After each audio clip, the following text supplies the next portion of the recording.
Buenas tardes, hoy es 2 de abril del 2019, qué fecha, ¿no? Como todos ustedes saben, los vamos a acompañar como hace 10 años siempre aquí por AM 1010 Onda Latina, hasta las 16 horas en esto que es Comercio Exterior Siglo XXI. Obviamente nos pueden seguir a través de todas las plataformas que tiene la radio, desde ya la tradicional, la M1010, ¿no es cierto?, en las radios formales, pero también a través de todas las aplicaciones. Esta primera media hora, esta suerte de editorial, como lo denominamos, que más bien es una mezcla de sumario y editorial, directamente también por Instagram, allí en la cuenta Mi Nombre, y todo el programa lo pueden seguir por Facebook de la radio o por Facebook de mi página, repito, página, no perfil, en Facebook, Miguel Ponce.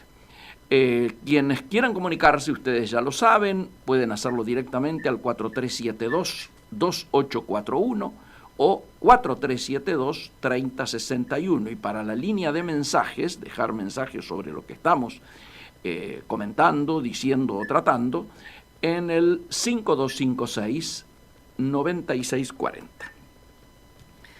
Diría que si todo anda bien y las conexiones nos ayudan, hoy vamos a tener un programa potente, un programa que de alguna manera debiera satisfacer la agenda más exigente, más caliente y más actual del perfil de gente que nos sigue. ¿Por qué? Primeramente, tienen que saber una primicia política que acaba de ser subida a la web del principal diario argentino, donde se anuncia que Macri convocaría a los radicales y les ofrecería la candidatura a la vicepresidencia. Con lo cual, hay algunos que nos preguntamos si el nombre de Cornejo va a ser vicepresidente de Macri o de Labaña. Si estuviera Minguito diría Segual, para tratar de desdramatizar este tipo de situaciones que algunos hasta podríamos interpretar como el abrazo del oso, ¿no? O un índice de cómo están viniendo las encuestas. Cuando armamos este programa, por supuesto que no teníamos esta bomba adelante, así que la tendremos que tocar en la última media hora, en el café, en esa suerte de café que armamos con Zavala y con Claudia al final, porque lo que tenemos armado ya es de por sí suficientemente potente. En esta primera media hora, después que termine yo con esta guisa de editorial, vamos a tener a Marco Meloni. ¿Saben ustedes quién es Marco Meloni? Marco Meloni fue, yo diría, el alma mater en su momento, ¿no es cierto? Hoy es el número 2 allí en lo que es Proteger. Proteger es una fundación donde se nuclea toda la cadena de valor textil. Pero a su vez desde allí, y por el reconocimiento que hay a su tarea de tantos años, han armado IPA, Industriales Pymes Argentinos, que, quiero decirlos, nos está convocando para el día 4, o sea, pasado mañana, algo que es histórico, a mi juicio, que es una marcha vinculada a la defensa de las pequeñas y medianas empresas que, como ustedes saben, ya lo hemos dicho 1000 veces en estos micrófonos, están teniendo un grado de mortandad que, a diferencia de noviembre, donde fue la primera marcha de las pymes argentinas, donde estaban muriendo 11 por día, hoy están casi 40, entre 35 y 40. Se marcha mañana en una marcha que, reconozco, a mí me ha movilizado mucho. Vamos a estar movilizados el jueves, por supuesto, pero me ha movilizado internamente, porque es la primera marcha donde se logra expresar la unidad de los empresarios pymes, de los trabajadores y de los que van a ser los futuros trabajadores, es decir, los estudiantes. El Centro de Estudiantes de Ingeniería, La Línea Recta, que me tocó presidir allá por los 70, ha adherido y convoca a esta marcha también. Es decir, mañana el jueves se va a poder ver el espectáculo que más de una vez, nostálgicamente en los 70, gritábamos: obreros y estudiantes unidos adelante. En este caso es pymes, obreros y estudiantes unidos adelante. Reclamando que es una obviedad. Las pymes, por esto de la mortalidad que yo hacía referencia, no pueden esperar. No pueden esperar que haya una reactivación, es decir, que el proceso recesivo toque fondo y comience a rebotar, como le habían prometido al presidente. Lástima que claramente no va a ser así, ni ahora ni en lo que resta del año. Y tampoco pueden esperar al cambio de gobierno. Se están muriendo ahora. Es decir, la destrucción de puestos de trabajo y de fuentes de trabajo se está dando hoy. Por lo tanto, ¿cuál es la marcha? Se va a salir de 11, se va a llegar al Congreso. ¿Por qué al Congreso? Porque así como hicimos allá en fines de noviembre, en la marcha anterior de las pymes solas, la idea es que nos reciban todos los bloques parlamentarios, ¿no es cierto?, para dar una respuesta que debe ser urgente a una propuesta, un proyecto de ley que han hecho conocer para el salvataje de las micro, pequeñas y medianas empresas. Después, insisto, luego con Marco Meloni, a partir de las 2:30 lo vamos a charlar en detalle, qué trae este proyecto. Pero yo quería que ustedes estuvieran al tanto de la importancia que tiene esta comunicación de las 14:30. La segunda, la obviamente noticia más importante en las últimas horas a nivel internacional, que es lo ocurrido en el Parlamento inglés en el día de ayer, donde el Brexit ha sido rechazado después de 4 presentaciones que se hicieron, una de la Premier Theresa May, y las otras de otros sectores, ¿no es cierto?, parlamentarios, y no ha salido nada. En el día de hoy, a las 8 de la noche de allá, de Inglaterra, es decir, las 4 de acá, va a haber una conferencia que va a dar un discurso, que va a dar May, donde algunos entienden que es posible que ponga su renuncia, o convoque un nuevo plebiscito, o convoque a elecciones anticipadas. Es decir, nos encontramos en un momento en el cual la incertidumbre que está viviendo Unión Europea a partir de la crisis del Brexit inglés nos obligaba a una comunicación de importancia. Y vamos a estar transmitiendo directamente desde Londres con alguien que una argentina, ciudadana inglesa obviamente ahora, hace 40 años, más de 40 años que vive en Londres, pertenece precisamente al Partido Laborista, que es el partido, para que ustedes tengan idea, más importante de Occidente, 450.000 afiliados. No hay ningún partido en Europa que tenga más afiliados que el Labour Party.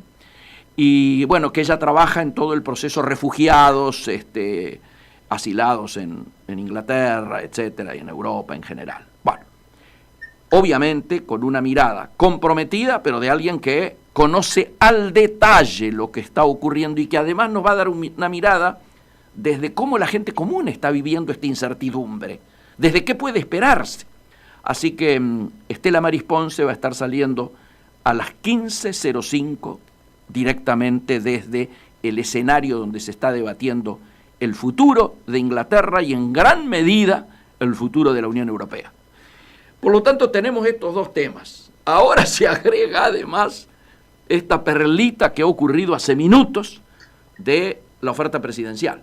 Yo creo que tiene que ver, en un día tan especial como el de hoy, en estos golpes de efecto que a mi juicio no le hacen bien a la política argentina. Creo que tienen que ver con este juego, ¿no es cierto?, duranbarbista de golpes de efecto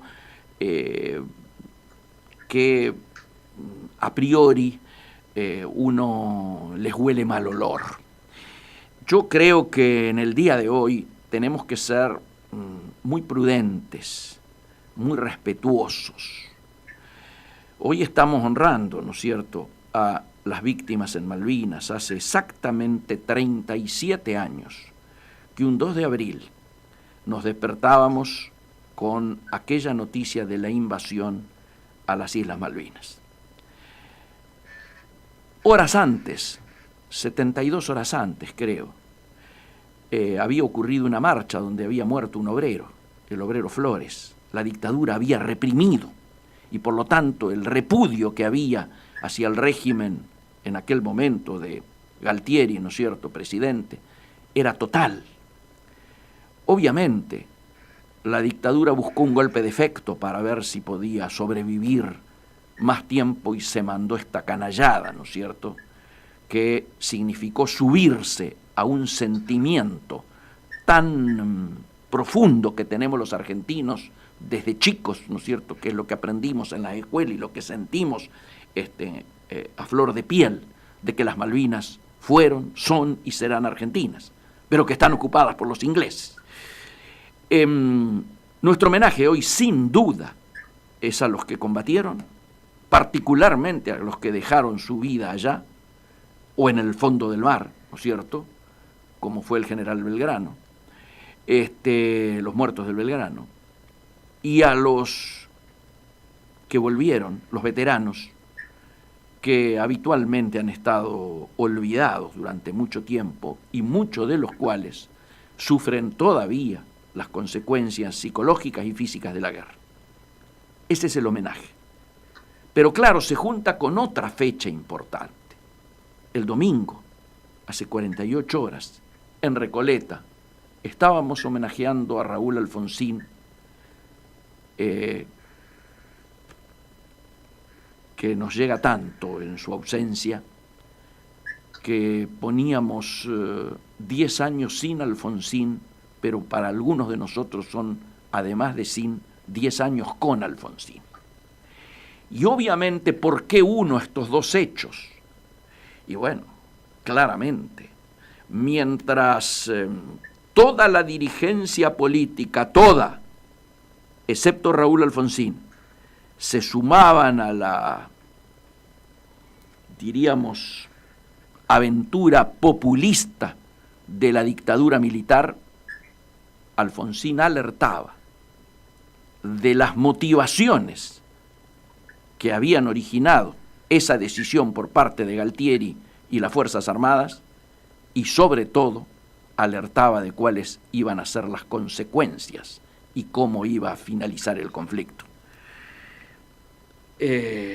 Aún hoy nos duele Malvinas, aún hoy nos sentimos orgullosos de la actitud valiente, a contramano de lo, entre comillas, políticamente correcto, de lo fácil que era sumarse a la algarabía y la adhesión popular que logró la dictadura en ese momento, insisto, 72 horas después de haber sido repudiada por la muerte de un obrero que protestaba.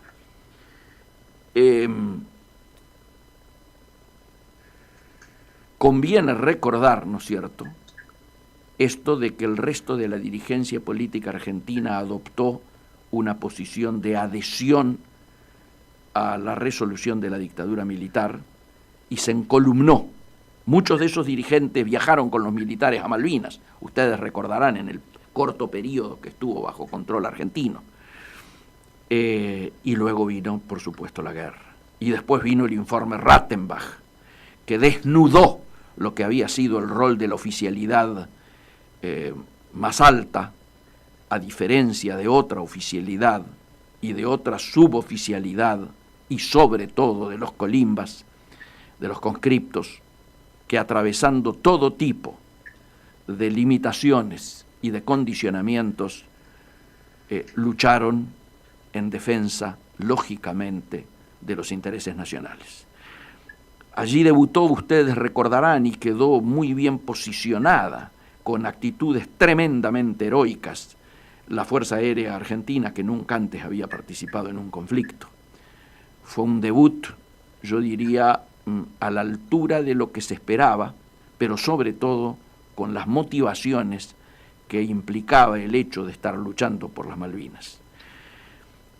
Los resultados los sabemos, tenemos que decirlo con todas las letras, la democracia argentina se asienta también, además de las luchas populares, además de los desaparecidos, se asienta en la sangre de los soldados que quedaron en Malvinas, porque la derrota en Malvinas fue la que posibilitó y aceleró la huida, el convocatoria urgente a elecciones por parte en aquel momento de Viñones, que terminó entregando la banda presidencial a Raúl Alfonsín.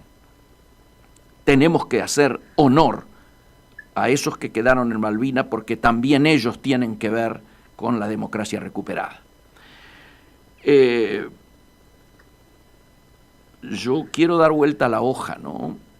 Porque como lo dije públicamente estos días, antes del 2, básicamente por los 10 años, sin Raúl y con Raúl, las reflexiones que me ameritan, lógicamente, están vinculadas, por un lado, a lo personal.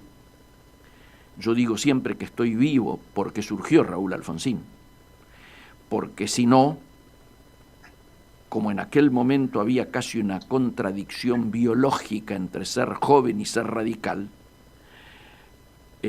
yo recién ingresante a la universidad, si no hubiera existido el conocimiento de que la figura de Raúl Alfonsín comenzaba a alumbrar, seguramente hubiera terminado en alguna organización armada.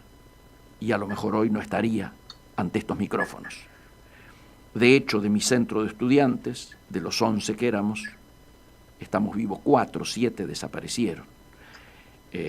Varios en la AAA. Yo estuve condenado a muerte durante la AAA, por la AAA durante el gobierno de Isabel Martínez de Perón. El resto durante la dictadura, obviamente, desaparecido. Pero la segunda reflexión ya no es personal, sino que es más política. Y es que siempre me gusta, desde que murió, traerlo a Raúl al presente. ¿Qué estaría haciendo Raúl hoy? ¿Qué hubiera hecho Raúl hoy ante las circunstancias que está viviendo la nación? ¿Qué nos estaría planteando? ¿Qué nos estaría demandando? Y para mí las respuestas no son difíciles. Yo estoy seguro que Raúl Alfonsín hoy jamás hubiera tolerado tener como presidente de la Unión Cívica Radical a alguien que dijera menos radicalismo, más cambiemos. Jamás Corral hubiera podido ser presidente de la Unión Cívica Radical si Raúl Alfonsín hubiera estado vivo. Es muy posible que tampoco estaríamos en este brete que nos encontramos en este momento.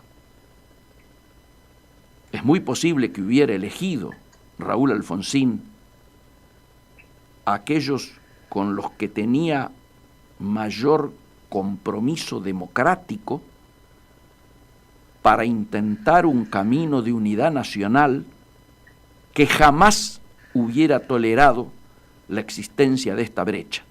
Hoy lo tendríamos a Alfonsín trabajando por la unidad nacional, lo tendríamos a Raúl Alfonsín trabajando para cerrar una grieta que no solo, como repetimos siempre, no nos permite ni nos ha permitido solucionar ninguno de los problemas estructurales que necesita solucionar este país, nuestro país, sino que ni siquiera esa grieta nos permite encararlos, no nos permite conversar con los distintos, con los que tenemos que llegar, como explicaba Ricardo en el acto en Recoleta, a soluciones de compromiso, que para los ingenieros es fácil de comprender, pero que para la gente tiene que saber que una solución de compromiso es aquella en la cual cada uno mantiene sus posiciones, pero está dispuesto a ceder algo en beneficio a llegar a un punto que tenga por sobre esas convicciones de cada uno de los distintos el bien común.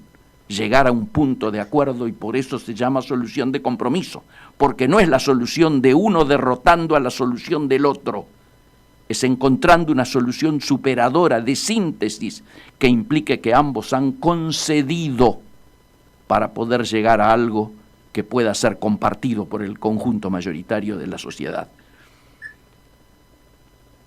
Y me parece que a partir de esta noticia con la que abrimos esta noticia bomba, que algunos interpretan como el intento del abrazo del oso, y otros la toman casi como un triunfo deportivo, porque las presiones que hizo un sector partidario puedan llegar a ser minúsculamente aprovechadas por otros, ¿no es cierto? Como se decía en el campo cuando yo era chico, algunos calentamos la pava y otros es posible que se tomen el mate. Pero tenemos que subir la mirada. Raúl Alfonsín por un lado y los muertos de Malvinas por otros nos lo están exigiendo. Vamos al primer intervalo musical y buscamos la primera comunicación en la tarde de hoy. Y como lo acabamos de adelantar en el editorial, hoy buscábamos poder hablar con Marco Meloni. Si todo anduviera bien, mi colega, el ingeniero Marco Meloni, debiera estar escuchándonos en línea. ¿Es así? Es así, todo anda bien. Alegría, Marco, escucharte y que la comunicación sea clara. Marco. Igualmente. Yo ya he tirado un muy breve adelanto en mi editorial en relación a la marcha del día jueves. Me gustaría, como si estuviéramos en el secundario y nos dan o en la primaria y nos dicen composición, tema la marcha, contanos todos los antecedentes, así que a vos te parezca necesario que sepamos. Bueno, desde ya gracias por llamarme. La marcha viene, obviamente, es causada por el deterioro que estamos sufriendo en los últimos tiempos. Cuando hablo de últimos tiempos, esto es una continuación de la marcha de Ni Una Pyme Menos que realizamos el 6 de diciembre del año pasado. Así es. Donde juntamos casi a 1 millón de pymes y donde nos recibieron 32 diputados. Así es. En el mismo Congreso, tanto de la oposición como varios oficialistas. Sí, señor. La mayoría radicales, ¿no? Sí. Y bueno, empezamos a trabajar desde muy temprano, después de las fiestas, para hacer una gran marcha, para que sea una marcha del trabajo, para que sea una marcha de la producción, que así se llama, más que todo poniendo foco en la continuación de los puntos que habíamos presentado entonces, es decir, el 6 de diciembre. Trabajamos mucho con la parte gremial trabajadora, con los sindicatos, y bueno, nosotros trabajamos pensando en que tenía que hacer una propuesta muy abarcativa, que no fuese una propuesta agresiva y que no se piense de que se hace por una razón política partidaria. Por eso ampliamos el margen a muchos legisladores de otros partidos. Y acá ya tengo que aprovechar, Miguel, para agradecer la gran colaboración y que nos pusieron la oreja también la gente de mucha gente del oficialismo, especialmente muchos radicales, los cuales saben cuál es la problemática y lo que estamos sufriendo. Y bueno, y armamos ahí quiero darte una primicia. Sí. Quiero darte una primicia que yo te había adelantado, que tal vez íbamos a tenerla para la fecha, antes de la fecha de la marcha. En estos momentos, a nivel de la Unión Cívica Radical, desde Renovación y Cambio a la fecha, aquel movimiento de Raúl Alfonsín creado en el 72, nunca se había creado un movimiento interno, y de hecho no había un movimiento interno. Hace un año, menos de un año, se ha creado un movimiento que se denomina Movimiento Nacional por la Democracia Social.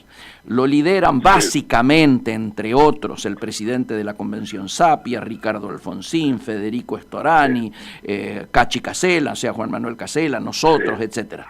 El movimiento ha resuelto adherir a la marcha de mañana, y esto para la Unión Cívica Radical es un hecho bastante inédito y bastante importante. No siempre es fácil tomar decisiones de esta naturaleza, teniendo en cuenta la amplitud de los convocantes, pero se entiende de que la problemática de las pymes hoy está en el meollo de la crisis y que no se puede esperar para dar respuesta ni a que se produzca algún rebote de esta recesión que nos está agobiando a todos, y que por supuesto no se puede esperar al cambio de gobierno, porque las pymes están muriendo hoy y los trabajadores se están quedando sin fuentes de trabajo hoy. Entonces, nos parecía muy importante adherir sobre todo al planteo de esta ley de emergencia que están planteando y que yo quiero que entres a contarle a la gente de qué se trata esa ley de defensa de las micro, pequeñas y medianas empresas.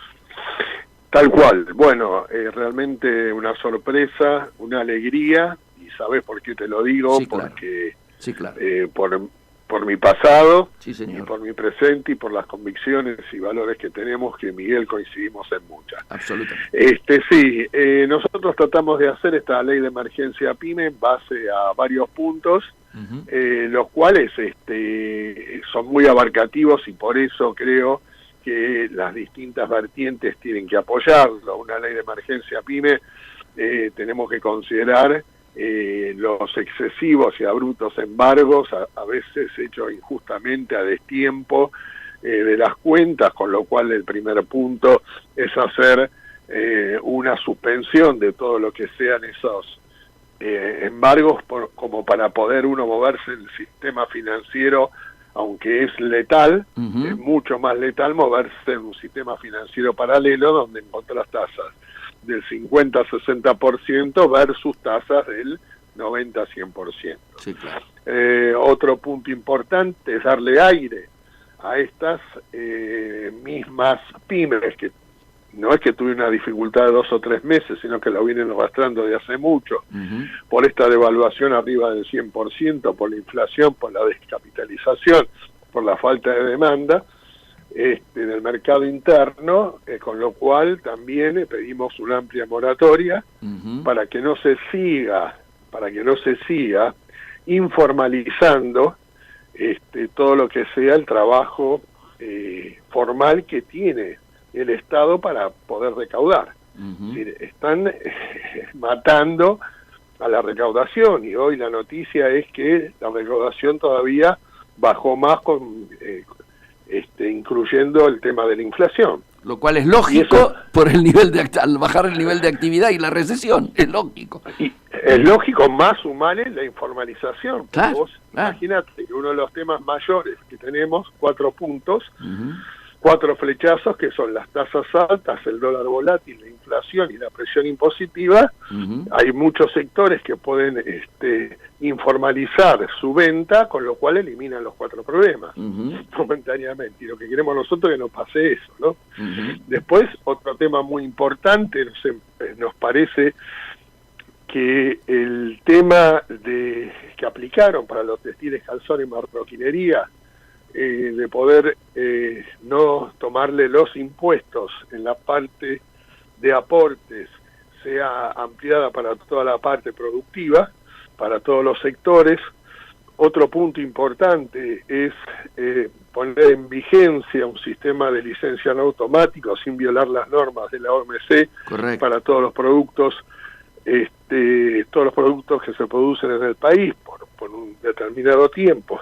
De la misma manera, retomar la ley que se votó en el Congreso, en la cual lo votaron tanto opositores como parte de diputados allegados al oficialismo, que fue la ley de tarifa, que fue vetada. Entonces, renegociar eso, no decimos de retrotraer, dice retrotraer al 2017, pero se negocia, muchachos, bueno, ya está, bueno, especificamos de acá en adelante y ponemos 2 aumentos, y nosotros ya sabemos cómo hacer los costos. Yo tengo proceso productivo donde tardo 90 días en entregar la mercadería y 90 días más para pagar, y tengo dolarizado el gas y me lo aumentan en dólares y no sé cuánto va a estar el gas dentro de 180 días. Entonces, muy probable que pierda plata como el año pasado. Entonces, asegurarnos eso, porque está en base a la existencia de las mismas pymes. Otra cosa importante también, diciéndole un poco de memoria, es hacer parte de un consejo consultivo donde se genere en el Congreso. Sabemos que no somos legisladores, no podemos tomar tal atrevimiento, pero sí ser consultados frente a cualquier tratamiento de tratados internacionales de comercio, como para que nosotros podamos brindar nuestra información y cómo nos puede afectar el ahondar las liberaciones de mercados o cualquier otro tratado, ¿no?, que se puede llegar a hacer. Tener la información como para poder estar ahí para aportar información para el daño o no daño que nos puede llegar a hacer eso. Correcto, correcto. Contanos un poco acerca de la operatoria de la marcha de mañana. Se juntan a las 12. Sí, a las 12, seguramente a partir de la 1 nos empezamos a movilizar. La parte empresaria junto a otras empresarias, y cuando hablo empresarios, pymes, hablo de todo lo que sea producción, servicio y comercio. Vamos a estar en Plaza 11, en Avenida Rivadavia y Misiones, hay una esquina. Rivadavia, repetimos, Rivadavia y Misiones. Perfecto. Sí.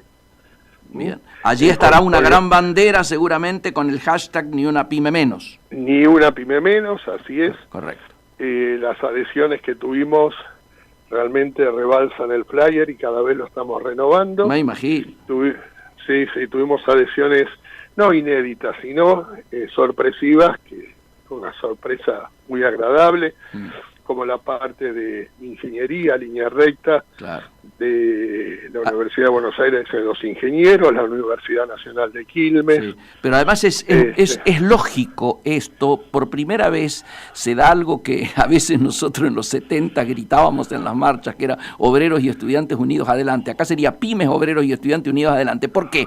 Porque los egresados de las carreras de ingeniería obviamente tienen esencialmente la mirada en que el aparato productivo funcione. Y en el aparato productivo funcione, si el 70% de la mano de obra, por lo menos, la dan las pymes nacionales, están luchando por su futuro, estos ingenieros, estos estudiantes de ingeniería, ¿no? Me parece muy atinado. Y es así, vos fijate cómo confluyen las dos cosas. Sí, claro. El 75-80% son pymes y a su vez el 90% de esas pymes viven del mercado interno. Así que cómo confluye también el poder adquisitivo del trabajador, o que el trabajador viva de su trabajo y de la producción y no de la ayuda de parientes o la mínima ayuda que le puede dar el Estado para subsistir con el seguro o con el despido que le hacen o la indemnización, que capaz que como en la década del 90 podrá hacer un poco de Uber como para después descapitalizarse y no tener y llegar a una tasa de desocupación como llegamos entonces del 20-25%. Sí, claro. Si todas esas cosas, lo que uno quiere es que no sucedan. Obviamente que yo soy empresario, estoy pensando en mi empresa, pero ¿sabés lo que sucede? Mi empresa me trae acarreado el problema mío, económico, me trae la rentabilidad de la misma, el personal, porque yo veo muchos empresarios muy caídos, con muchos problemas de salud, que no soportan, es decir, hacen lo que pueden, y ¿sabes qué? Veo mucha preocupación de nuestros trabajadores. Yo hablo con los muchachos y les dije cada 15 días, si es necesario vamos a hablar, porque ellos quieren saber cómo viene la mano, saben que los pedidos no entran, ven lo que sucede con otras, ni hablemos textiles. En el día de ayer cerró Tecnospor en Villa Flandria, dejando 200 personas en la calle, que es donde fabricaban los botines de Nike, y bueno, y así hay miles de ejemplos, ¿no? Sí, y eso es lo que tenemos que... Es como si fuera que el ataque es múltiple, ¿no? No tenés una buena, esa es la verdad. Sí. Te hago una pregunta, Marco. El proyecto, porque me preguntaban algunos diputados, el proyecto de ley, ¿qué estado parlamentario tiene? Obviamente está en la Comisión de Industria. Sí, de todas maneras, lo que no es un estado... Te diría que mañana hacemos la presentación oficial. Buenísimo. Por eso es tan importante que estén presentes los diputados, correcto. Exactamente, bien. Es la presentación oficial porque solo... Mañana, nuestra ansiedad nos está matando, el jueves. Sí, perdón. Sí, a mí también me jueves, ocurre lo mismo. No, porque mañana tengo una paliza terrible, ¿viste? Entonces, para mí mañana claro, el armado de la marcha sin es duda, como la marcha. sin duda. Sí, el jueves 4 de abril. Bien. Así es.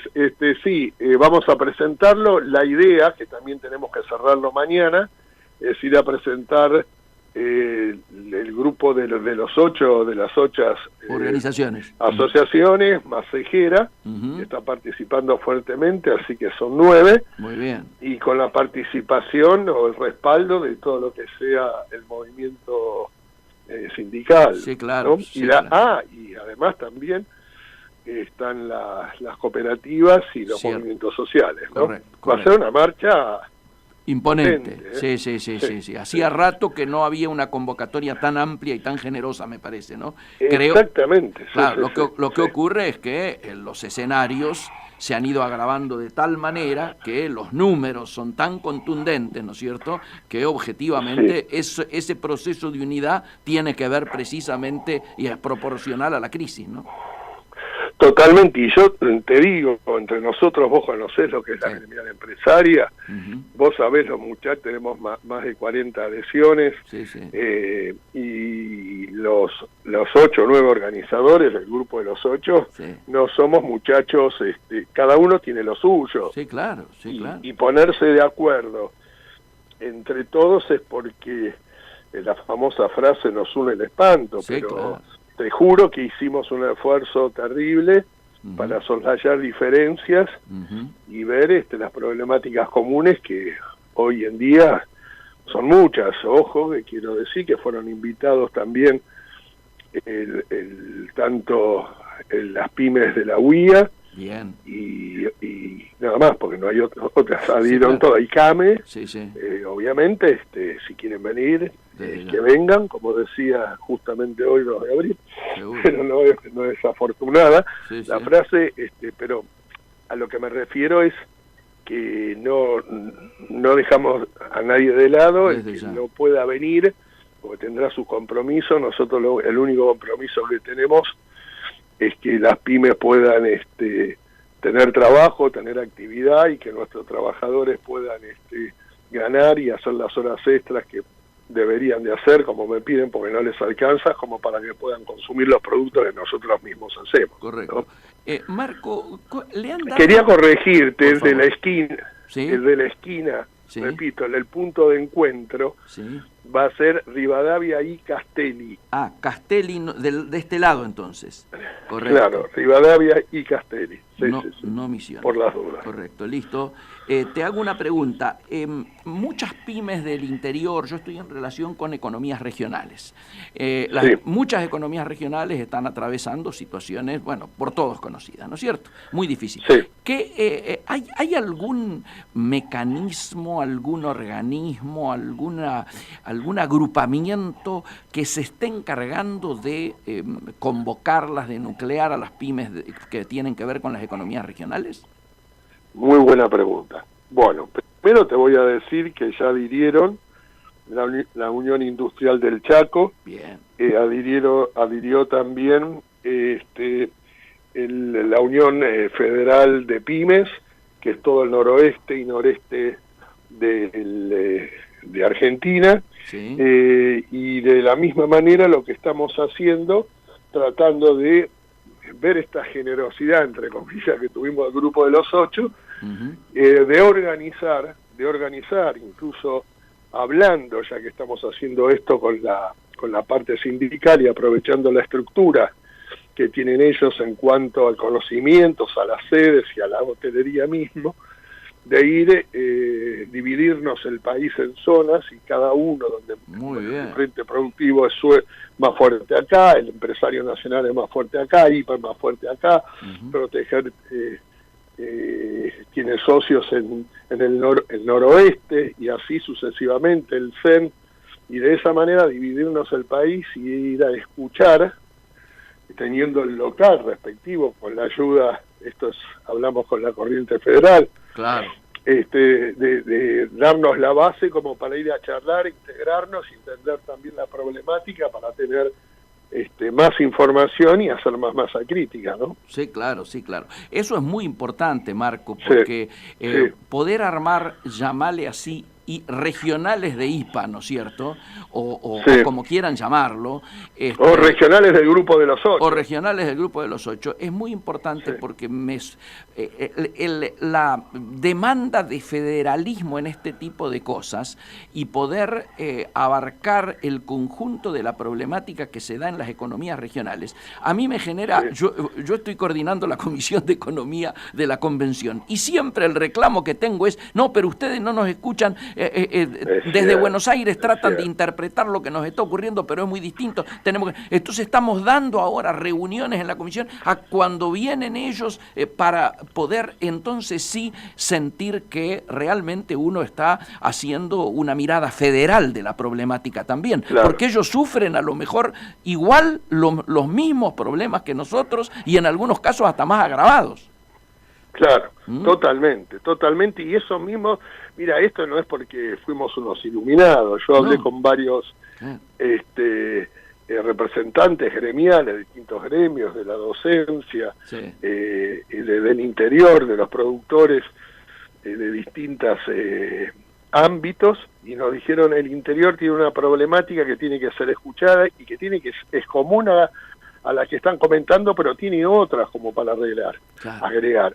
Y entonces eso me pareció muy inteligente y creo que una de las cosas que tenemos que gatillar y empezar a actuar después de la marcha es estas visitas, dividirnos, porque tenemos cada uno nuestra actividad, pero entre las 8, 9, 10 organizaciones por sectores o por geográficos y intercambiar con todos los que nos puedan ayudar para darnos las bases y el conocimiento, porque alguien de Río Negro que me comentó esto dice, mirá, yo te voy a presentar con los productores de uva, pera, manzana y te doy el lugar, tenemos un hotelcito y tenemos el lugar para que se reúnan, entonces lo único que tenés que hacer es viajar, tenés ya prácticamente abrochados los jugadores de los lugares, ¿no? Te saco un poco de lo de mañana, porque siempre me interesa actualizar lo que es tu especialidad. ¿Cómo está el tema textil? Mira, yo creo que, bueno, ahora, viste, parece una competencia quién está peor, lamentable, ¿no? Claro. No, la última cifra que me impresionó fue la que dieron a conocer en su momento, creo que proteger sobrecapacidad instalada. Sí, 31 estamos, 31, 32%. ¿Alguna vez estuvo tan baja? No, nosotros estuvimos en el 40, 42 en el 2002. 40, o sea, ahora están peor que en el 2002.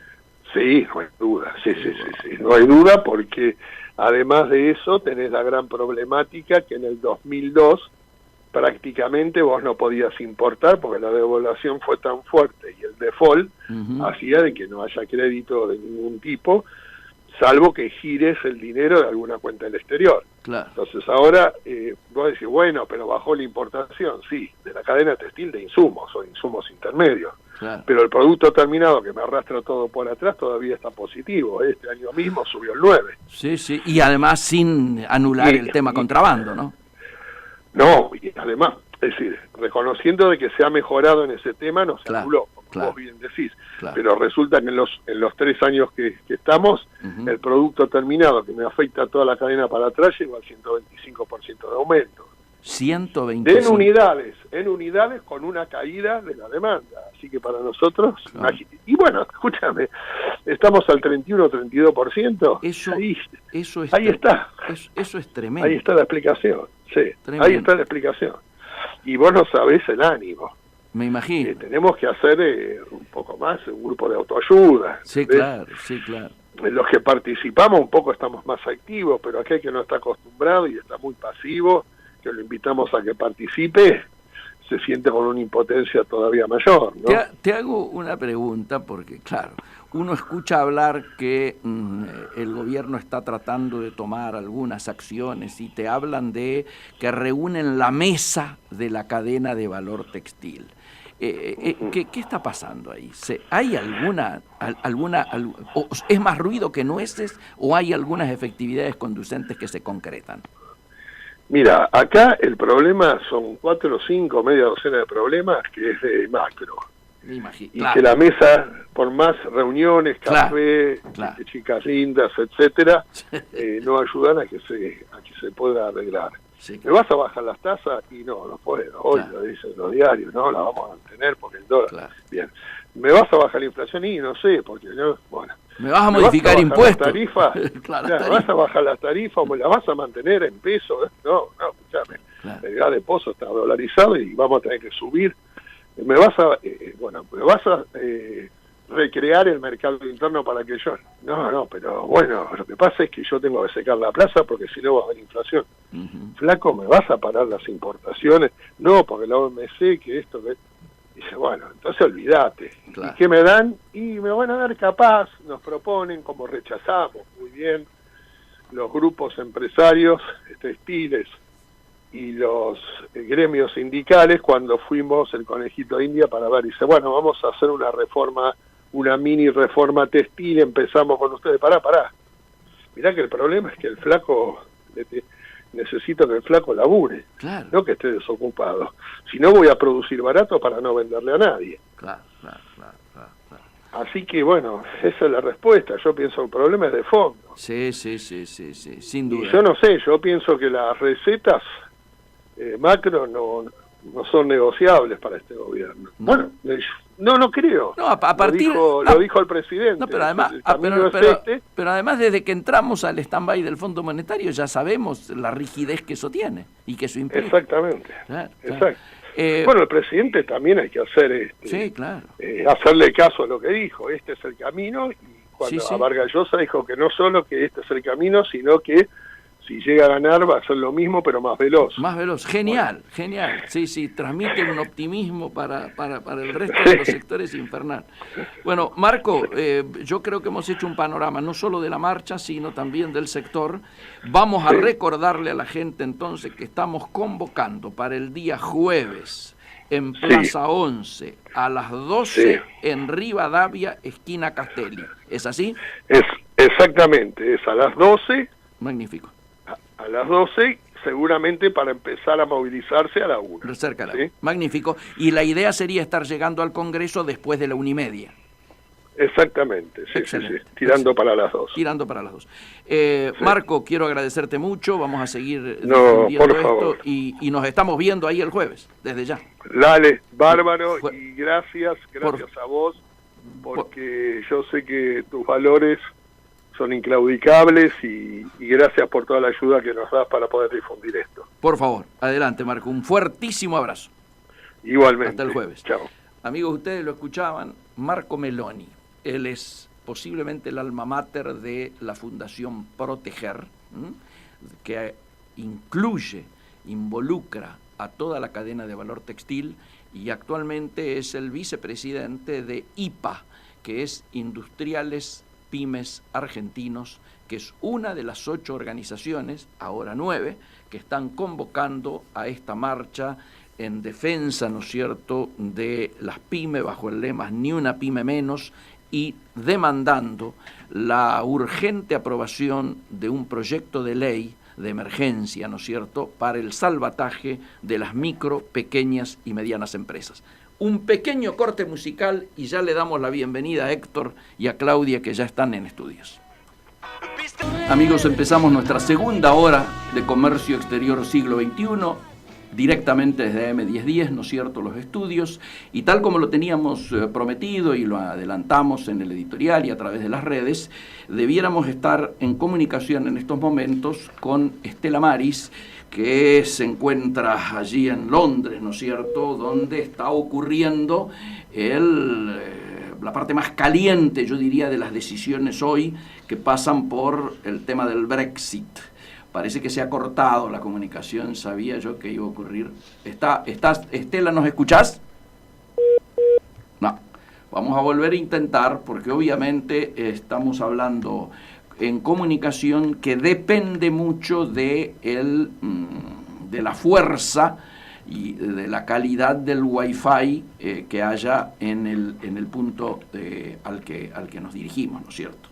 Yo quería decirle, ella es una observadora de realidad inglesa de mucho compromiso, hace más de 40 años que vive en Londres, ¿no es cierto? Es militante del Partido Laborista que hoy preside Jeremy Corbyn, y como dije en el editorial, es el partido más grande de toda Europa. En estos momentos tiene 540.000 afiliados. El Partido Laborista de Inglaterra es muy fuerte. Y actualmente Stella se encuentra trabajando con inmigrantes y refugiados. Ustedes saben que esa problemática en la mayoría de los países europeos es una problemática complicada. Y no sabemos inclusive cómo va a variar esta tarea de ella si realmente se produjera este divorcio, ¿no es cierto?, que podría darse entre Inglaterra y el resto de Unión Europea en esto que popularmente se denomina el Brexit. Como yo decía en la primera parte del programa, hay una situación que se está dando muy particular, donde ayer en el Parlamento se tocaron 4 posiciones y no se aprobó ninguna. A ver, Stella, si nos estás escuchando. Hola. Hola. Hola. Sí, ahí está. Hola, está. Sí. Estamos al aire directamente. Estela, yo quería, ya hice la presentación, expliqué que cuántos años hace. Yo te escuchaba. Ah, perfecto, vos me escuchabas, listo. Yo te escuchaba, pero ustedes no me escuchaban a mí. Ahí está. Sí. Todo depende siempre de la calidad de los Wi-Fi. Contanos un poco, en este momento, cuál es el cuadro de situación después de lo ocurrido en el Parlamento de ayer, que por supuesto ya hemos comentado. Bueno, hoy había una gran expectativa porque, como te había mandado un texto antes, iba a salir y se estaba preparando todo el mundo, todo el país, para recibir una declaración de May. A las 6 de la tarde, esto ocurrió a las 6:30.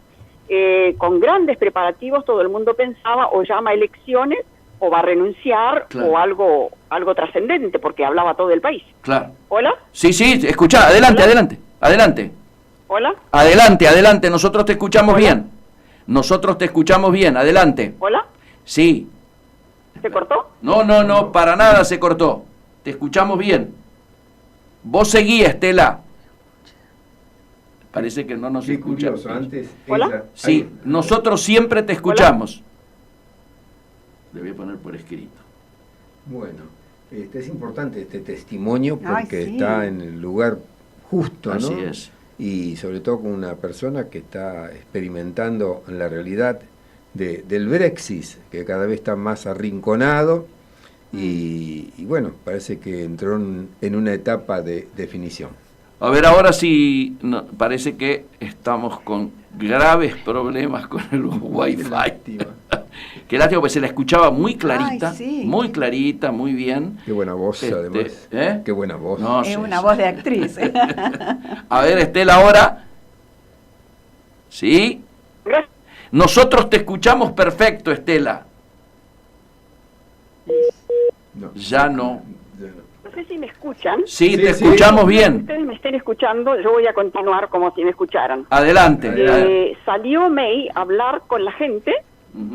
Y es como que hubiera estado 2 semanas en Mallorca y dijera, bueno, vamos a sentarnos a trabajar con Jeremy Corbyn. Una cosa increíble. Dijo exactamente, es un tiempo difícil para todos. Estoy viendo aquí una traducción de lo que dijo, que fue muy breve. Tenemos que encontrar los compromisos por los cuales votó el pueblo británico y me voy a sentar con el líder de la oposición para llegar a un acuerdo. Todo esto sin avisar para nada a Jeremy Corbyn, por supuesto. Y además, pidiendo que el tratado, el acuerdo que ella ha arreglado con los 27 países tiene que continuar. Aquel que fue rechazado ya 3 veces. 3 veces, sí. Entonces, es como que mucha gente que he escuchado después cuestiona la salud mental de esta mujer. Claro. Porque es como que nada hubiera ocurrido, aquí no ha pasado nada, vamos a sentarnos a discutir con Jeremy, como que fuera su mejor amigo. Es como si Macri dijera ahora, con el quilombo que hay en el país, voy a sentar con Cristina para ver si podemos arreglar esta situación. Es más o menos así, para darte una idea del nivel de locura que hay. Claro. No sé si me están escuchando. Sí, te escuchamos perfecto. Veo que no me llaman es porque me están escuchando. Te estamos escuchando. Entonces, otra cosa que ha dicho es que va a pedir a la Unión Europea que se van a agarrar de los pelos. una extensión hasta el día previo a las elecciones europeas, pero sin participar de las elecciones europeas, lo cual es totalmente opuesto a todo lo que se arregló con Tusk y con el otro hombre, no me acuerdo de su nombre, que se me escapa, sobre cómo iba a ser el arreglo. Ahora, la Unión Europea está diciendo muy claramente que a menos que ocurra algo sustancial, como que se llame a elecciones generales, que creo que ellos también están a favor de esto, de un cambio de esta mujer, o a una nueva consulta popular, como si hubiera un nuevo referéndum, no se va a aceptar esta extensión. Pero de todos modos, ya vi un tweet de Tusk diciendo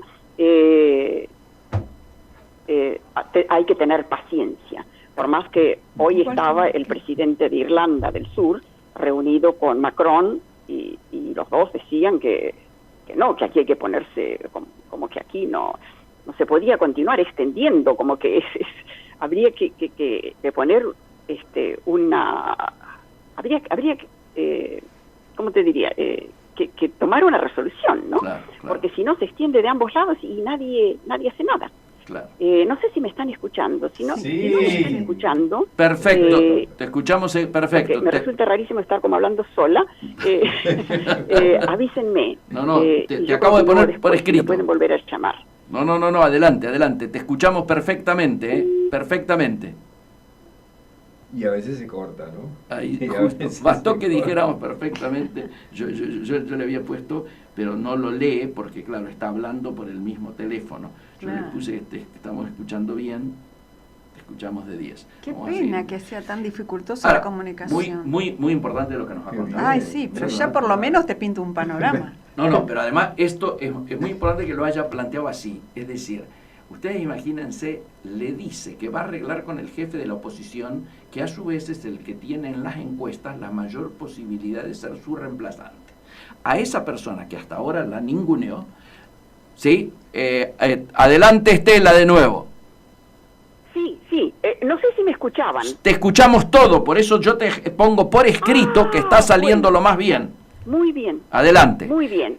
Entonces, Unión Europea... Sí, estabas con Unión Europea. Macron. La Unión Europea, sí, Macron. Bueno, ellos es como que la mujer de Escocia ha dicho, y varios parlamentarios que salieron de la reunión dijeron, lo que hizo fue patear la lata a la mitad del camino, a ver quién la agarra.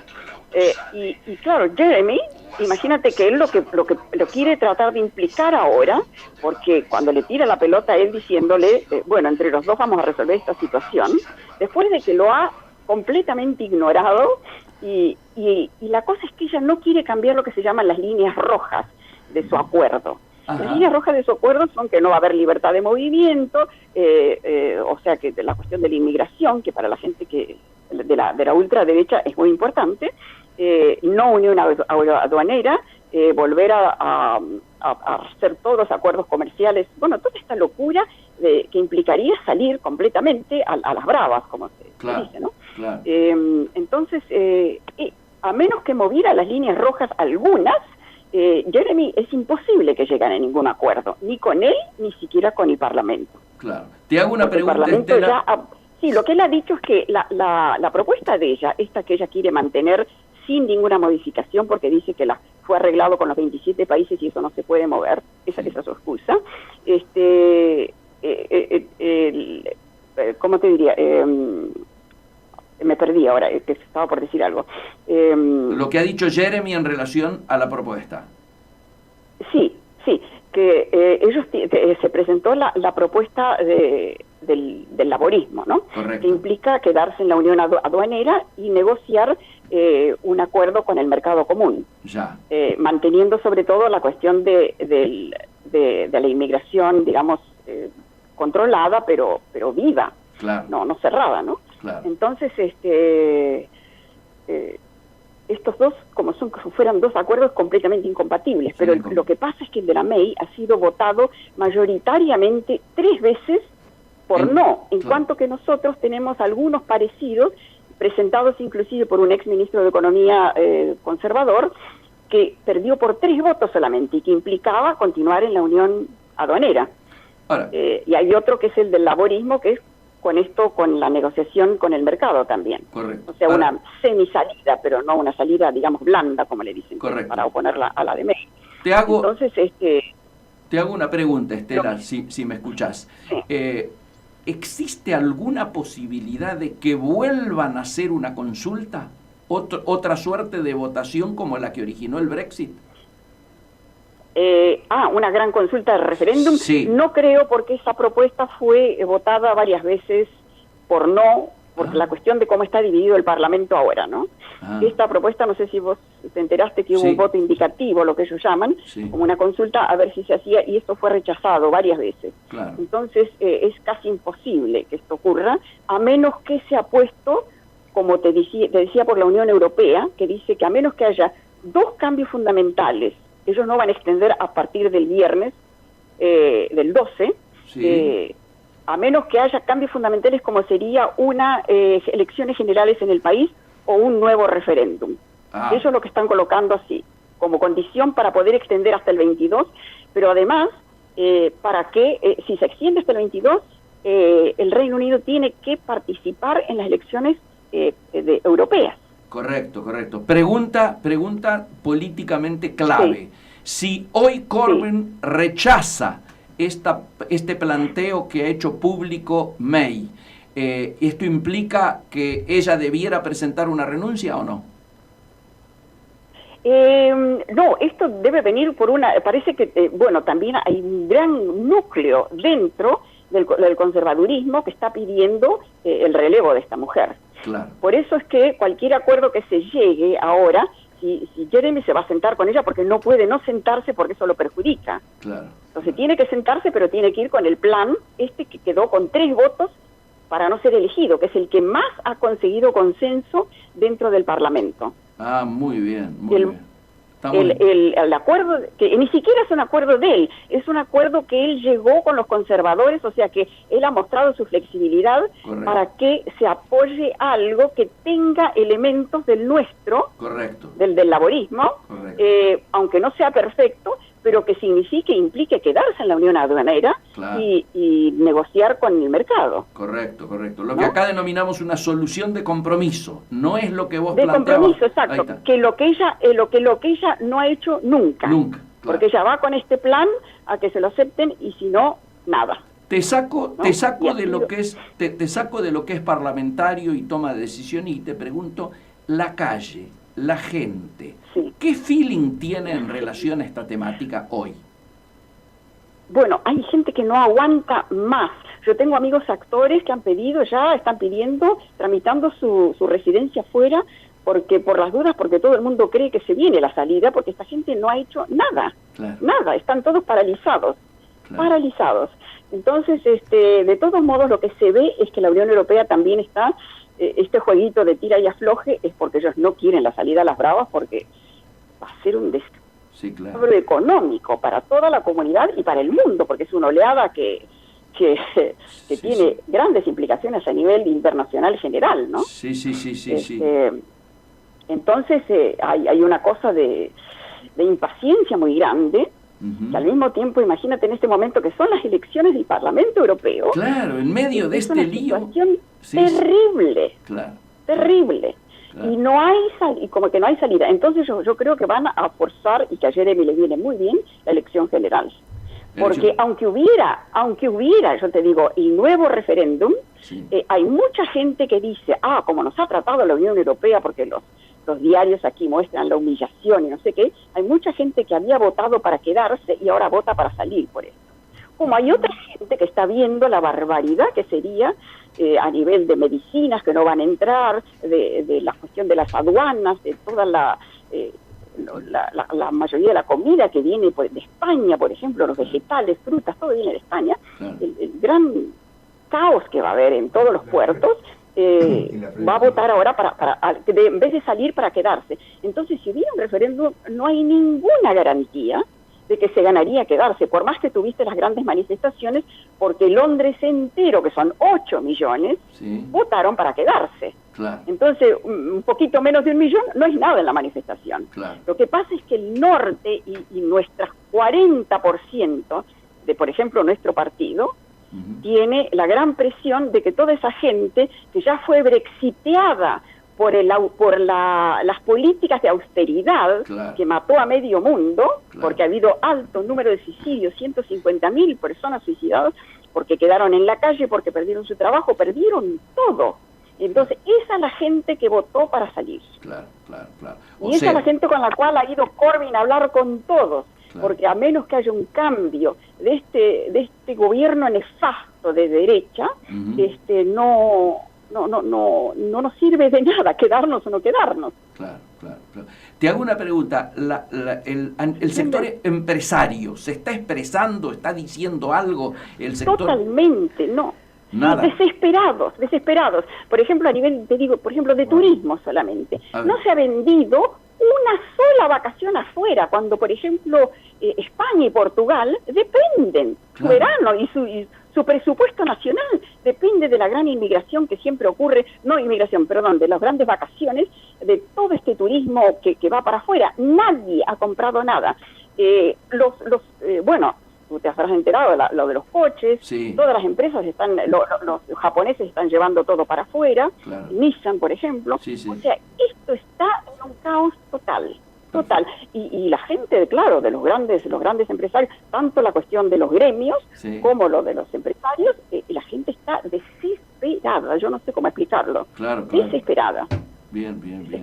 Bueno, esto era un poco lo que queríamos sentirte así con este pulso y el termómetro que tenés de lo que está sintiendo la gente, y también, por supuesto, analizar estas alternativas de salida o de solución, si es que puede llamarse solución a lo que venga por delante.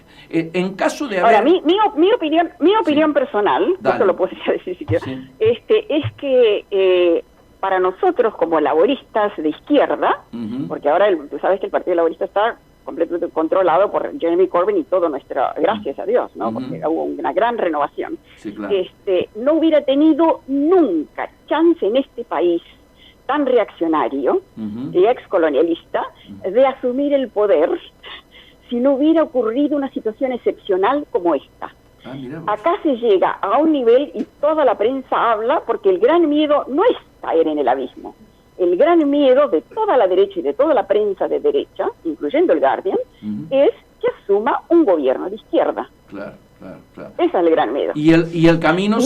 Y sin embargo, nos han analizado y nos han abierto todas las puertas para una elección general, porque no queda otra salida y no queda más remedio. Te hago una pregunta, Estela, de tiempos. No queda más remedio. Te hago una pregunta de tiempos. En caso de tener que convocar a esas elecciones, ¿serían antes de las elecciones europeas? No, ahí se paraliza todo, ¿no? Porque al haber elecciones, yo creo que ahí ya no habría elecciones europeas, porque ahí queda una situación excepcional en la cual ni el país tiene gobierno. Claro. Creo yo. Creo yo que lo inhabilita, sí. Pero entonces, vos decís que las elecciones en Inglaterra serían antes que las de Unión Europea. Esto es lo que yo no sé cómo son los mecanismos. Ahí no te podría decir. Porque las elecciones europeas son ya. El mes que viene. Unas elecciones nacionales llevaría unos 3 meses, yo creo que serían al final del verano, tal vez. Obviamente. Si fueran, ¿no? Magnífico. Sí. Estela, te agradecemos, muy completo, porque pudimos tocar la mirada más social y pudimos tocar la mirada formal de lo que está ocurriendo. Te agradecemos muchísimo. Sí. Muchísimas gracias. Para tu información, nosotros llevamos 10 años de austeridad en este país. 10 años. Sí. Cuando vos me veías en los inviernos, a veces que hablábamos y nos veíamos por internet, y yo con mi gamulán, era porque yo, siendo actriz y con una gran entrada económica, no podía apretar para prender la calefacción, porque nadie puede pagar los precios brutales que nos exigen. Es verdad. Entonces, imagínate ustedes que van con 3 años, creo, o menos, tal vez. 3 de austeridad. años. 3 años. Un gran cariño. Un gran cariño. Muchísimas gracias por todo y seguramente te vamos a volver a molestar cuando esto empiece a resolverse. Gracias. Nada, al contrario. Ahora estamos esperando en 15 minutos que hable Corbyn y de su respuesta. Yo te lo voy a mandar por texto. Mándame por texto porque yo todavía voy a estar al aire. Muchas gracias. Bueno. Hasta luego, cariño. Un abrazo. Saludos a todos. Chao. Amigos, ustedes escuchaban directamente desde Londres Estela Maris brindándonos su mirada, su particular mirada de lo que está ocurriendo y poniéndonos al día sobre algo que estamos al borde seguramente de una decisión trascendente para no solo para Inglaterra, sino para toda Europa. ¿Qué reflexiones amerita? Impresionante. Impresionante. Sí. ¿Qué momentos se están viviendo? Un momento mucho más crítico del que yo percibía leyendo las noticias internacionales, ¿no? Sí. Además, no sé si notaron, hasta en el tono se notaba la ansiedad de lo que se está viviendo, ¿no? La angustia. La angustia, claro. No, me impresiona eso, que en pleno invierno es verdad. Tengan que ponerse el gamulán porque no pueden pagar la calefacción. Es verdad, yo he sido testigo de eso, yo he estado... Impresionante. Sí. Bueno, nosotros que tenemos las tarifas que tenemos ahora, en Europa, pero no en Europa, en algunos países europeos, en particular en Londres, el costo de la energía era monstruoso. El costo de la energía. Monstruoso. Pensemos, sin embargo, que en Inglaterra fue uno de los primeros lugares donde fue la revolución del carbón, ¿no? O sea, ellos tenían... La revolución industrial, y después el posicionamiento que tuvieron respecto del petróleo y todo eso. Claro. Y sin embargo, el tema particularmente este gobierno de May, la última etapa de los conservadores, ha sido terrorífica. Muy extraviada. Muy extraviada. Ustedes fíjense que ha logrado esto que ya bien dice, ¿no? Es imposible que el laborismo hubiera sido cooptado por el sector más de izquierda si no hubiera ocurrido esta crisis. Ocurrió, exactamente. Claro, es tremendo. Hacemos una pequeña cortina musical y empezamos ya con nuestros... No querés pedirle que Claudia la... Adelante, Claudia. La pida. Pero por supuesto. Bueno, le voy a pedir a Aníbal si nos puede poner un tema de Lerner. De Lerner, mira vos. Bueno, en fin, hoy 37 años de una guerra, ¿no? De la guerra de Malvinas. Si uno habla de una guerra, parece que fueran todas las guerras. Quizás una sola desde los orígenes de la humanidad, la del hombre contra el hombre, ¿verdad? Ambición, ansias de poder, egoísmo, odio, ausencia de Dios. ¿Quiénes son los reales vencedores? ¿Quiénes los vencidos? ¿Puede adjudicarse a alguien la victoria dejando a su paso tanta muerte? La carga emotiva que encierra este episodio histórico constituye un tema difícil de tratar, sobre todo porque la guerra de Malvinas continúa siendo una herida abierta y a la vez una representación incierta en la memoria colectiva. Se mezclan sentimientos de fervor patriótico con los de rechazo por los responsables de una historia de improvisación e hipocresía. Salvo para sus reales protagonistas, la irresponsable guerra de Malvinas se ha convertido con el tiempo en la evidencia de algo más que un error político, fruto del oportunismo de quienes escribieron el último capítulo de una etapa sombría. La descarnada imagen del campo de batalla hoy se mezcla en el recuerdo con escenografías nacionalistas y maratónicas gestas solidarias, ¿no? Desplegadas como un manto de niebla por encima del horror. No sé si se acuerdan Pink y Cacho Fontana. Y Gómez Fuentes. Y Gómez Fuentes. Y los aritos por Irina de Alessi. Exactamente. De oro quedó. Y yo me veo también armando las cajas de los soldados, sí, ¿no? Claro. En esa época. También hubo actos heroicos no siempre recordados como se merecen, ¿no? Aún hoy, manuales de guerra de muchos países del mundo hablan del valor y la destreza de los pilotos de la Fuerza Aérea Argentina. Y cada vez hay más testimonios de combatientes ingleses que rinden homenaje a los improvisados soldados argentinos. Si hacemos una especie de evocación, corría el año 1982 y en la mañana del 2 de abril el país se enteraba de la noticia increíble de que las Fuerzas Armadas habían recuperado las islas después de casi un siglo y medio de usurpación. La Argentina las reclamaba infructuosamente desde 1833, cuando fueron ocupadas por los británicos. Y en 1965 estaba Ilia, ¿no?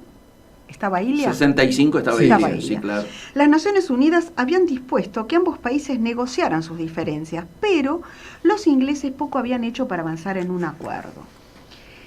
Si bien existía un reclamo nacional unánime, el enfrentamiento bélico no era la forma de alcanzar el éxito, ni tampoco estaban dadas las condiciones para programarlo. Pese a todo, la sociedad estalló en júbilo y, embriagada por el frenesí de la conquista, acudió a la Plaza de Mayo para victoriar un gobierno que 3 días antes había sido repudiado. Lo dije explícitamente. El sufrimiento de las tropas se disolvía entre manifestaciones triunfalistas de los que detentaban el poder y el optimismo desmedido de los medios de comunicación, que por otra parte no tenían margen para intentar la crítica. Una guerra lejana se transformó entonces en un espectáculo virtual transmitido vía satélite, del que no se había tomado conciencia todavía. La euforia por la hipotética recuperación no dejaba ver lo que representaba ese salto al vacío sin previsión de logística ni capacidad profesional. En tanto, la flota británica avanzaba sin pausa hacia el Atlántico Sur, pero los buques argentinos carecían de recursos para hacer frente a los submarinos atómicos. Más allá de sus fuerzas, casi 10.000 efectivos se trasladaron con equipos y armamentos a la zona de operaciones. Conscriptos poco entrenados, provistos de ropa inapropiada, mal alimentados, carentes de apoyo y armamento adecuados, que tuvieron que luchar contra soldados profesionales, mejor preparados y dirigidos. Jóvenes que se morían de hambre y de frío, acatando órdenes absurdas en medio del desconcierto y la improvisación. Mientras, en el continente el pueblo canalizaba su entusiasmo en grandes colectas para reunir fondos y alimentaba su delirio con la fantasía de una victoria. Pero ese sueño duró poco, porque el 2 de mayo un submarino inglés hundió el crucero General Belgrano, que se encontraba en zona de exclusión. La barbarie se había instalado. 2 días después vino el desquite argentino. Aviones de la Marina huyeron al destructor Sheffield. La guerra había empezado a cobrar vida. Soldados ingleses y argentinos se enfrentaban, sin desearlo, en una batalla obligada. A pesar de la resistencia argentina, el desembarco británico finalmente se llevó a cabo. Paradójicamente, la sociedad alentaba a los combatientes y celebraba a la vez la actuación de la selección argentina en el Mundial de Fútbol. Un caos. El 2 de junio, mientras el canciller se encontraba en La Habana en busca de apoyo político, ¿se acuerdan quién era el canciller? Sí. Costar Méndez. Nicanor Costar Méndez. Hablamos de él la vez pasada cuando hablamos de la polio. Juan Pablo II llegaba a Buenos Aires para traer el consuelo ante la inminente derrota que ya se percibía. Nuestras tropas pelearon aún con la amarga sensación de tener enfrente otras con mayor capacidad operativa y mejor armada. Pero el día 14 su defensa se desplomó y con ella la ilusión de quienes habían planeado esta aventura bélica. El saldo fue 730 muertos argentinos, más de 1.000 heridos y otros tantos desaparecidos.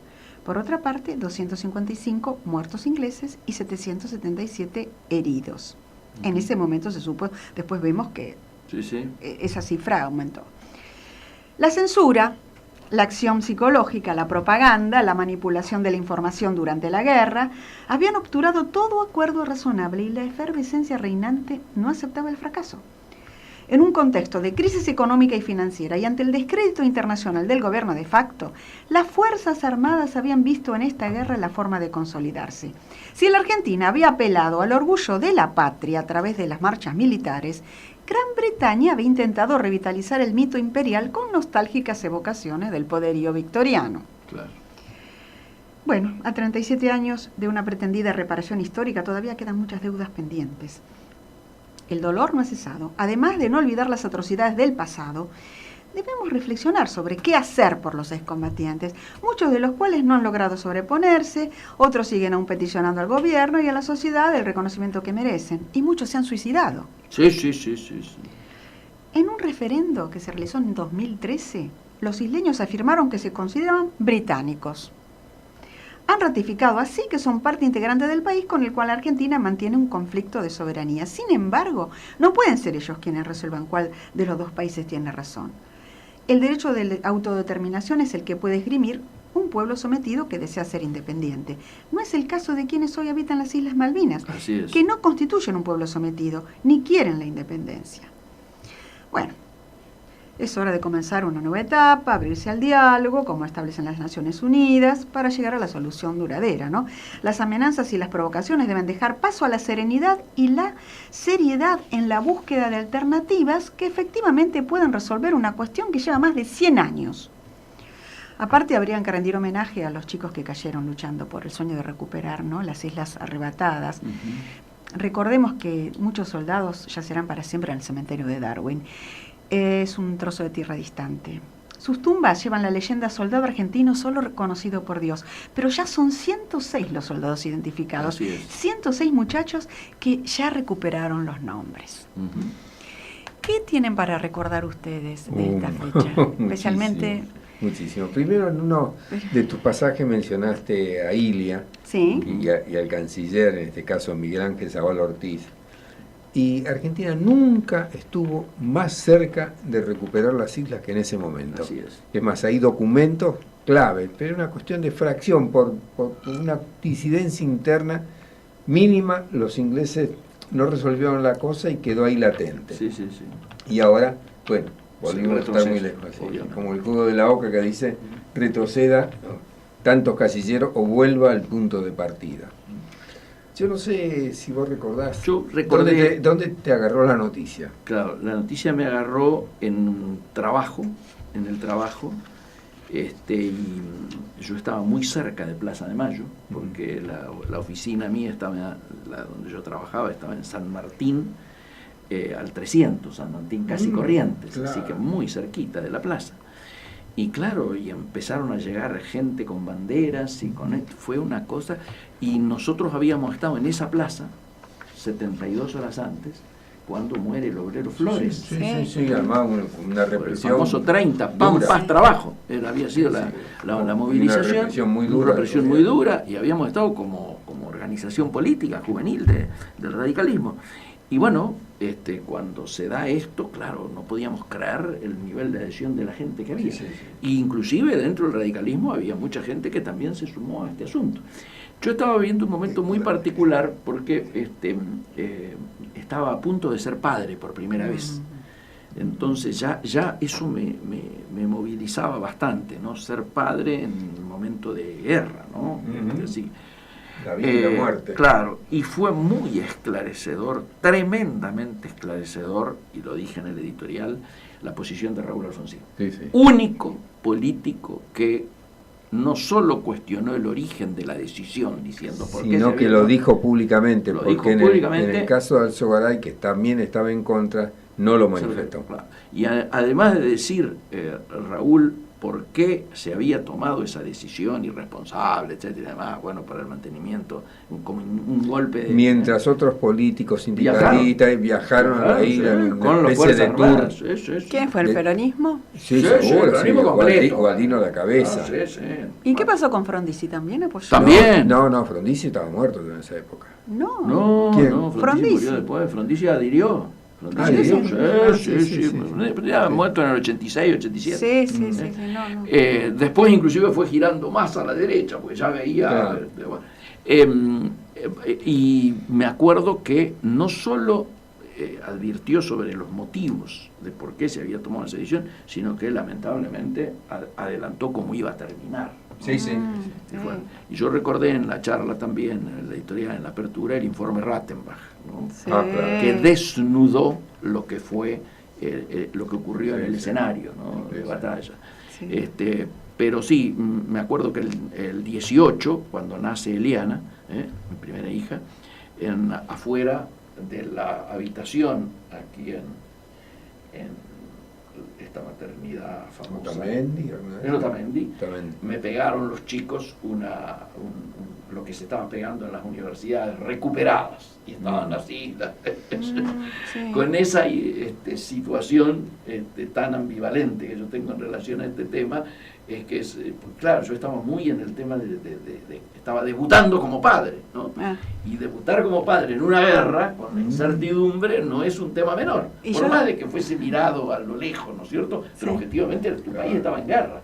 Y yo estaba preparando mi última materia para rendir en la facultad, así que imagínate, no me podía ni concentrar. Obviamente, en medio de esa guerra. A mí me pasó algo muy, muy particular. Un día antes, viajando rumbo a mi casa en ese tiempo en Villa Urquiza, iba con mi Renault 12, con la ventanilla baja, no tenía aire acondicionado, y de pronto frente a la Facultad de Derecho siento como una puñalada en el ojo. Se ve que se me incrustó una piedra, pero de una forma muy violenta. Tan violenta que tuve que ir a hacerme asistir. Y tan complicada fue la cosa que durante 2 días tuve que tener los 2 ojos vendados, porque decía que el ojo se mueve, no se tenía que mover, claro. y que si el otro ojo se movía al ojo que estaba tapado. Entonces tuve la experiencia de estar, pienso después los soldados que tuve la experiencia de estar 2 días con los ojos completamente vendados. Yo pasé recibiendo inyecciones, claro. Primero subcutánea y después en el propio ojo. Sí. Hacía que la noticia de la Malvinas, yo era director periodístico de Perfil en ese momento, la tuve que seguir durante 2 días fuera del editorial por radio o escuchando la televisión. Claro. O sea, cuando me reintegro a la redacción ya estaba todo en marcha y bueno, ahí como se podía, con la censura, con todo, fue muy duro. Yo nunca hasta el día de hoy me recuperé de esa experiencia, de la experiencia de hacer periodismo, con la amenaza de no poder decir lo que sabés y con en el fondo, la certeza de que todo terminaba muy mal. Yo tenía información del exterior, por supuesto, claro. Y me reunía con un dirigente radical ahí en la confitería Jockey Club, que estaba que ya no está más, que estaba en Sarmiento y Carlos Pellegrini, que es la esquina donde estaba la editorial Perfil en ese momento, con vos ayudame, con un que fue embajador en La Habana, tuvo un puesto relevante en Cancillería, el Buda. Torres Sábalos. Y yo me reunía con él a las tardes, algo para intercambiar información de lo que tenía, pues yo tenía alguna información que me llegaba del exterior que no podía publicar. Entre ellas la del corresponsal Carlos Muto, que trabajaba en France Press. Claro. Carlos Muto, un buen periodista, un periodista que tuvo que exiliar también en su momento. Sí. Que me hablaba de la locura y de lo que se venía. O sea que había una información que a mí me torturaba, porque por un lado teníamos la presión de los militares que nos llamaban, nos convocaban, nos ponían poco menos que la bota en la cabeza y nos amenazaban. Sí. Y por otro lado la información exterior, a tal punto que, por ejemplo, Fontevecchia en Perfil empieza a publicar cosas del exterior, entre ellas una columna de Jack Anderson, donde cuenta lo que mal que va todo, mientras todo el periodismo tendría que decir ganamos. Sí. Bueno, esto le significó a Fontevecchia que se lo acusara de espía inglés, que se tuviera que ocultar en un operativo donde contribuyó grandemente el doctor Cormillón, y tuvo que exiliarse. Claro. Porque estaba... Lo querían acusar de traidor a la patria. De espía inglés. Una cosa... No, terrible, la condena era terrible. Sí. Y él consiguió el exilio. Claro. Así que ese fue el momento, y además era muy difícil de trabajar porque no se podía viajar, no te permitían ir a ser corresponsal de guerra, claro, e ir a ver in situ qué es lo que estaba pasando. Qué era lo que estaba pasando. Pero no fue Casanseu. Casanseu sí, la televisión oficial sí. La televisión oficial sí. Nada más, pero nosotros por ejemplo pedíamos, no había caso. A veces escuché conversaciones absurdas tales como: quédense tranquilo, ya van a tener información porque hay una agencia extranjera, creo que no sé, United Press, que van a viajar a la isla, lo hemos autorizado, y cuando vuelvan le incautaremos el material. Y yo me quedé mirando y digo, ya volvieron, están volviendo, no le van a poder incautar nada, toda esa información ya salió por vía satélite. Claro. Me miraban con desconcierto. Sí. Era el nivel de incapacidad extraordinario. Total. Tuve que asistir a reuniones con militares donde nos criticaban las fotos que publicaban, que claro, al no tener producción propia, comprábamos material del exterior.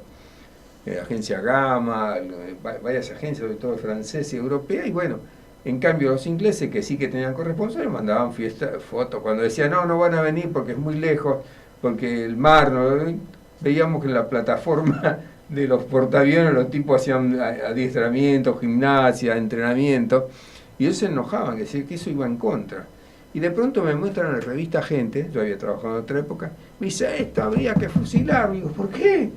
Dice, ¿no ves que están mostrando el perfil de vuelo en el piloto argentino? Había una foto de un piloto sentado, mire la pierna del piloto, había como una pizarra, ¿no? Donde ahí está mostrando el perfil de vuelo y me da toda una explicación. Digo, mire, todo eso no lo manejamos nosotros. Entonces yo pedí la censura. Pongan un militar en los medios, porque nosotros en cualquier momento de buena fe podemos cometer errores como ese. Y dice, ¿cómo un periodista pide así? Pero es peor lo otro. Que saquemos algo inconveniente. Algo que estrategia, claro. No, fue durísimo. Y sabiendo todo eso, yo recuerdo que en plena contienda unos muchachos de la Juventud Radical me convocan para dar un sábado a la tarde una charla, una conferencia en San Telmo. Y nosotros bueno, O sea, ustedes... bueno, te cuento el final. Cochabamba 380. Sí, sí. Bueno, a lo mejor estuviste presente. Muy lleno la cosa, la charla, entonces la cosa se va poniendo un poco pesada porque yo sabía que esto terminaba mal, pero no lo podía decir. Sobre todo porque en esos actos incluso había muchos infiltrados de los servicios, en todos lados. Entonces, en cualquier lado te estaban escuchando por teléfono, siguiendo, reuniones, había los taxistas. Por las mañanas ahí en la calle Sopardo, los doctorcitas hacían cola, eran todos policías para cargar nafta. Entonces él explicaba de alguna manera, por asociación, para que supieran que esto terminaba mal. Pero al final de la charla, un muchacho bastante voluminoso se para y me dice: a ver, acláreme, ¿ganamos o perdemos? De frente marcha. Yo lo miro y le digo... Y le di una explicación más o menos así, como si a una persona decir, mire, nadie puede respirar debajo del agua y se dice que nadie puede sobrevivir después de estar media hora debajo del agua. La conclusión saca el agua. Yo no te puedo decir, se murió, ¿no? Entonces le daba toda una explicación, el tipo me decía, no entiendo, ¿ganamos o perdemos? Y yo otra vez le hacía una serie de analogías, le hablaba de los movimientos, la tropa, la cosa, la NATO, la reserva, que no nos iban a apoyar a Estados Unidos a pesar de lo que decía. Y el tipo, digo, por sí o por no, ganamos. Y yo, se me ocurrió una salida, no sé cómo fue, es difícil ese momento. Y le digo, mire, eso solo Dios lo sabe y yo soy agnóstico. Chao, listo. Entonces me paro, hay comentarios por lo ocurrente de la respuesta, él se queda confundido, el muchacho, que después lo vi en un tiempo, y dice, ¿qué dijo? ¿Qué dijo? Como que no había entendido, ahí zafé. Cerré. Sí. Fue momentos muy terribles, muy malos. En fin, cuando decía Claudia, ¿quién ganó? Thatcher ganó la guerra. Pero claro. Estaba liquidada. Pero claro. Se convirtió en la líder absoluta. Bueno, es esto que decíamos hoy. Y el episodio del general Belgrano no es capcioso. El general Belgrano, como decía la Thatcher, era porque en ese momento todavía en las Naciones Unidas teníamos chance de las famosas 3 banderas, que era la propuesta peruana, la argentina, la inglesa, que era un paso importante, y la de las Naciones Unidas, y obligaban a negociar.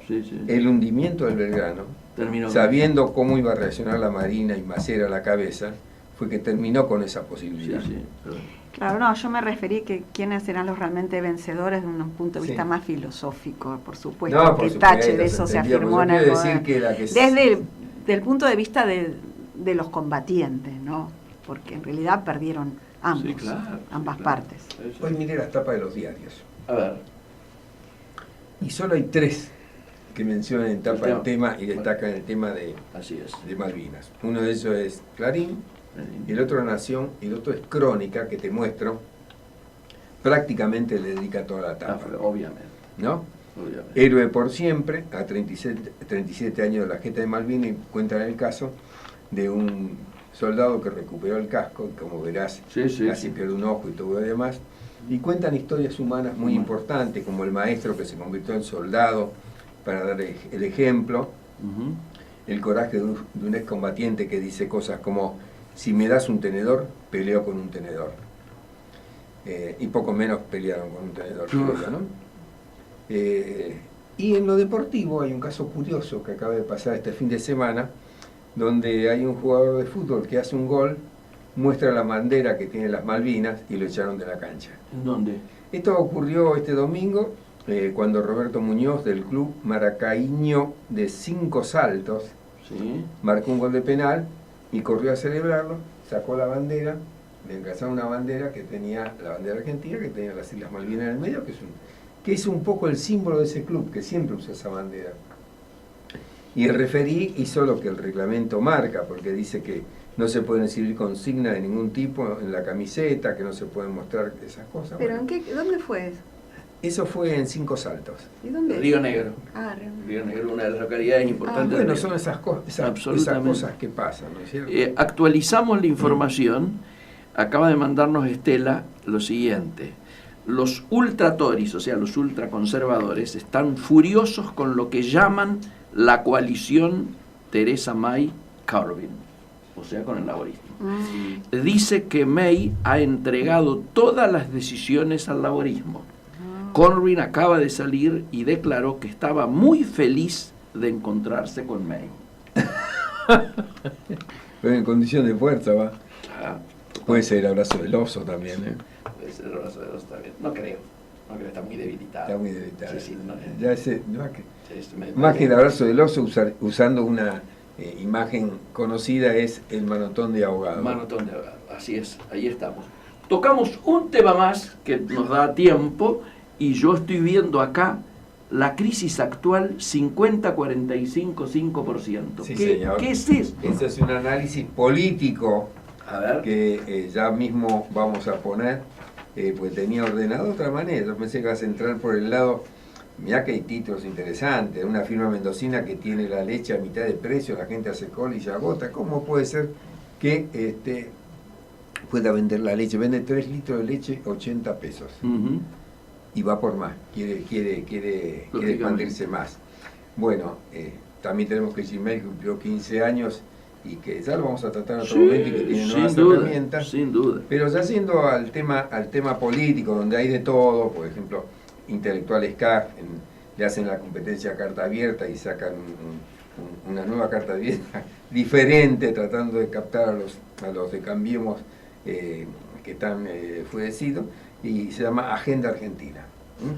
Bueno, ¿qué es eso de 50, 45 y 5? Esto lo dice Rodolfo Santangelo, que es el socio de Carlos Melconian, ¿no? Sí, señor. Que considera que tanto la sequía como los factores externos del mundo no tuvieron tanta relevancia en los resultados económicos y los indicadores de crecimiento durante la gestión de Mauricio Macri, sino que estos se deben a un problema macroeconómico local. Hubo un 50% de herencia recibida, 45% de mala praxis de este gobierno y un 5% de mala suerte que tiene que ver con la sequía. Claro. Si querés seguimos avanzando en esta visión de Santangelo, que es muy parecida a la de Melconian, ¿no es cierto? Desde ya.